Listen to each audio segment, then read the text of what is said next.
இந்தியாவை பத்தி ஒரு முக்கியமான ஷாக்கிங்கான அப்டேட் கொடுக்குறாங்க. ஆக்சுவலா இந்தியா வந்து மற்ற நாடுகளை கம்பேர் பண்ணும்போது பாகிஸ்தான், பங்களாதேஷ், ஸ்ரீலங்கா இந்த மாதிரி நாடுகளை விட நம்ம நாடு வந்து உலகத்துல பசியால வாடிட்டு இருக்கு அப்படின்னு சொல்லி ஒரு ஷாக்கிங்கான அப்டேட் கிடைக்குது. இது வந்து இந்தியாவுக்கு எவ்வளவு பெரிய பிரச்சனையா வருங்காலத்துல கொடுக்கும், அதை பத்தி தான் டீடைலா இந்த பதில பார்க்க போறோம். வணக்கம் நண்பர்களே, welcome back to Goldwell official channel.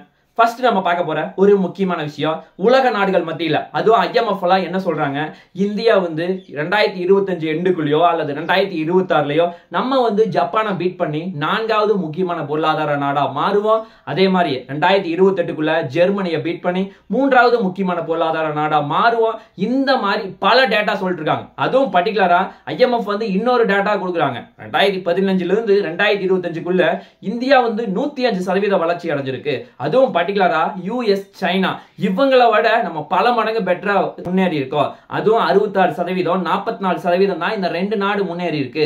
ஆனா இந்தியா அதை விட பெட்டரா போயிட்டு இருக்கு. இந்தியா வந்து 2075 போது நம்ம வந்து USA பீட் பண்ணிடுவோம். இந்த மாதிரி பல டேட்டா வந்து IMF கொடுத்துட்டே இருக்காங்க. ஆனா இன்னொரு சைடு வந்து இந்தியாவில் இருக்க மக்கள் வந்து நிறைய பிரச்சனையை சந்திச்சிட்டு இருக்காங்க. ஆக்சுவலா இது எல்லாமே பணக்காரங்களுடைய கான்ட்ரிபியூஷன். இன்னும் சுருக்கமா சொல்ல போனா ரெண்டே பேர், அதானி, அம்பானி. இவங்க மட்டும் இந்தியாவினுடைய GDPல 40% கான்ட்ரிபியூட் பண்றாங்க. ஆனா மத்தவங்க எல்லாருமே மிகப்பெரிய சிரமத்துல இருக்காங்க. உலகத்துல இருக்க பணக்காரங்க, அதுவும் பர்டிகுலரா இந்தியாவில் இருக்க பணக்காரங்க எல்லாருமே கிட்டத்தட்ட 79ல இருந்து 80% இந்தியாவினுடைய GDPல கான்ட்ரிபியூட் பண்றாங்க. இவங்க பேலன்ஸ் இருக்க அனைத்து மக்களும் சேர்ந்து கரெக்டா சொல்லணும்னா ஒரு 130 கோடி மக்கள் வந்து கிட்டத்தட்ட 10 to 15% தான் நம்ம நாட்டினுடைய GDPல கான்ட்ரிபியூட் பண்றாங்க. இந்த அளவுக்கு மிகப்பெரிய பிரச்சனை போயிட்டு இருக்கு. ஆனா ரீசன்ட் டைம்ல ஒரு முக்கியமான டேட்டா எடுத்தாங்க. ஆக்சுவலா வேர்ல்டு ஹங்கர் இண்டெக்ஸ் அப்படின்னு சொல்லப்படக்கூடிய ஒரு முக்கியமான சர்வே எடுத்தாங்க. ஆக்சுவலா இவங்க வந்து 127 நாட்டுல போய் ஒவ்வொரு நாட்டிலையும் பல டேட்டா கலெக்ட் பண்ணிருக்காங்க. யாரெல்லாம் பசியில் இருக்காங்க, சாப்பிடறதுக்கு வழி இல்லாம, இந்த மாதிரி நிறைய விஷயத்தை கலெக்ட் பண்ணும்போது இந்தியா 127 நாட்டுல நம்ம 105வது இடம் பிடிச்சிருக்கோம். இதுவும் கிட்டத்தட்ட நம்முடைய பாயிண்ட் அப்படின்னு பார்த்தா 27.3 பாயிண்ட். இதுல 0 அப்படின்னு இருந்துச்சுன்னா சுத்தமா பசி இல்ல அப்படிங்கறது அர்த்தம். இதே வந்து 100 அப்படின்னு இருந்துச்சுன்னா பயங்கரமான பசியை நோக்கி நம்ம நாடு போயிட்டு இருக்கு அப்படிங்கறது அர்த்தம். இந்தியா வந்து 27.3 பெட்டரா எடுத்திருந்தாலும் நம்ம 2016ல வந்து 29.3 பாயிண்ட் இருந்தோம். ஆனா இப்ப இதுல என்ன ஒரு ஷாக்கிங்கான அப்டேட்னா, இந்தியா வந்து நமக்கு முன்னாடி இருக்க, நமக்கு அருகில் இருக்க, அதுவும் பர்டிகுலரா ஸ்ரீலங்கா, பங்களாதேஷ், மியான்மர் இவங்க எல்லாருமே நமக்கு முன்னாடி இருக்காங்க, நம்ம அவங்களுக்கு பின்னாடி இருக்கோம். அதுதான் ஒரு முக்கியமான பிரச்சனை. ஆக்சுவலா இந்தியா வந்து எந்த நாட்டுக்கு பிரச்சனைனாலும் போய் ஹெல்ப் பண்ணுவோம். ஆனா உலகத்துல மிகப்பெரிய பொருளாதார நாடா இருந்தாலும் நமக்கு அருகில் இருக்க சின்ன சின்ன நாடு கூட அங்க இருக்க மக்கள் வந்து பசி இல்லாம சந்தோஷமா இருக்காங்க. ஆனா இந்திய மக்கள் சந்தோஷமா இல்ல. அதுவும் பர்டிகுலரா இங்க வந்து ஊட்டச்சத்து குறைபாடுனால இன்னைக்கு வரைக்கும் 13 to 14% மக்கள் வந்து நிறைய பிரச்சனைகளை சிக்கி தவிக்கிறாங்க. இந்த பிரச்சனை வர்றதுக்கு முக்கியமான காரணம் அப்படின்னு பார்த்தா, ஃபர்ஸ்ட் அவங்களுக்கு கரெக்டான வருமானம் இல்லை. ஏன் அப்படின்னா நம்ம நாட்டினுடைய GDP வச்சு நம்ம ஆவரேஜா நம்ம கணக்கு போட்டா ஒருத்தங்களுடைய தனிநபர் வருமானம் எவ்வளவு வருதுன்னா கிட்டத்தட்ட 1.5 to 2 லட்சம் பேருக்கு மேல வருது. அதாவது மாசத்துக்கு 16,000 மேல வருது.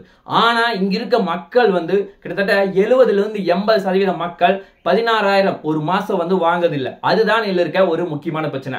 ஆக்சுவலா இங்க ஒரு மாசத்துல கிட்டத்தட்ட 2 வாரம் மட்டும்தான் நிறைய பேருக்கு வேலைகள் இருக்கு. அந்த மாதிரி பல பிரச்சனைகளுக்கு கூட அங்க வருமானம் இல்லாத காரணத்தினால கூட பசி வந்திருக்கலாம் அப்படின்னு சொல்லப்படுது. அதே மாதிரி இங்க இருக்க எல்லா மக்களும் வருமானம் அப்படிங்கிறது ஈக்குவலா இருக்கான்னு கேட்டா நிச்சயமா கிடையாது. அதே மாதிரியே உணவினுடைய குவாலிட்டி, இங்க வந்து உணவினுடைய குவாலிட்டி நிறைய இடத்துல ரொம்ப ஸ்ட்ரகிள் ஆயிட்டு இருக்கு. அதுதான் ஒரு நிதர்சனமான உண்மை. அதே மாதிரி கிளைமேட் சேஞ்ச் கூட இங்க பசியாக ரொம்ப முக்கியமான காரணமா இருக்கு. இந்த மாதிரி நிறைய ரீசன்னாலதான் இங்க இவ்வளவு பிரச்சனைகள் ஏற்பட்டு இருக்கு. அதே மாதிரியே இந்தியா வந்து என்ன பிளான் பண்றாங்க, ஒரு 2000 வருஷத்துக்கு மேல இங்க வந்து நிறைய பேருக்கு வந்து கரெக்டான உணவு கிடைக்கிறது இல்ல, காசு வந்து ரொம்ப கம்மியா இருக்கு அப்படின்னு சொல்லி சென்ட்ரல் கவர்மெண்ட் ஒரு முக்கியமான ஸ்கீம் ஒன்று அனௌன்ஸ் பண்றாங்க. 2013ல உணவு பாதுகாப்பு சட்டம் அப்படின்னு சொல்லப்படக்கூடிய ஒரு முக்கியமான சட்டம் வந்து இன்ட்ரோடியூஸ் பண்றாங்க. ஆக்சுவலா என்னுடைய முக்கியமான நோக்கம் என்னன்னா, அதாவது ரொம்ப சீப் ரேட்ல அரிசி, கோதுமை, மற்ற பொருட்கள் எல்லாத்தையுமே வந்து ரொம்ப சீப் ரேட்ல கொடுக்கணும் அப்படின்னு சொல்லி பிளான் பண்றாங்க. அதைத்தான் வந்து இப்ப நியாய விலைக்கடையில கொடுத்துட்டு இருக்காங்க.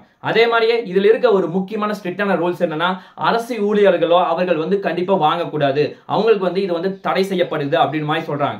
ஆக்சுவலா இதை வச்சுதான் இன்னைக்குமே நிறைய மக்கள் வாழ்ந்துட்டு இருக்காங்க. ஆக்சுவலா இன்னொரு சர்வே சொல்லுது 80 கோடி மக்கள் வந்து இந்த நியாய விலைக்கடையில கொடுக்கிற அரிசியை வச்சுதான் மக்கள் வாழ்ந்துட்டு இருக்காங்க அப்படின்னு சொல்லி இன்னொரு ஷாக்கிங்கான அப்டேட் கிடைக்குது. அதே மாதிரியே இன்னொரு முக்கியமான பிரச்சனை, நம்ம நாட்டுல எல்லாத்துங்களுக்கும் வேலை இருக்கா அப்படின்னு கேட்டா அது இல்ல. ஆக்சுவலா வேலை இல்லாத காரணத்தினால கூட நிறைய பேருக்கு வந்து சாப்பிட கூட வழி இல்லாம இருக்காங்க. ஆக்சுவலா இன்னைக்கு சொல்லணும்னா யங் ஸ்டூடெண்ட்ஸ் மட்டும் கிட்டத்தட்ட 15% நம்ம நாட்டுல வேலை இல்லாம இருக்காங்க. ஆக்சுவலா இந்தியா வந்து ஒரு மிகப்பெரிய பொருளாதார நாடு. இங்க இளைஞர்கள் மற்ற நாட்டை விட நம்ம நாட்டில் தான் அதிகமா இருக்காங்க. இவங்களுக்கு சரியான வேலை கிடைச்சா மட்டும்தான் அவங்க வந்து வாழ்க்கையை முன்னாடி கொண்டு போக முடியும். நம்ம நாடு வந்து எளிதா முன்னேறுவதற்கு ரொம்ப உதவியா இருக்கும். அதுவும் பர்டிகுலரா இந்தியாவில் நிறைய இண்டஸ்ட்ரீஸ், அதே மாதிரி சின்ன சின்ன ஸ்டார்ட் அப்ஸ் கம்பெனிஸ் எல்லாம் உருவானா தான் இங்க இருக்க மக்கள் எல்லாத்துக்குமே, ஸ்டூடெண்ட்ஸ் எல்லாத்துக்குமே வேலை கொடுக்க முடியும். அதே மாதிரியே இங்க வேலை இல்லாம ஜென்ரலா பொதுமக்கள் மட்டும் கிட்டத்தட்ட 6 to 7% இருக்காங்க.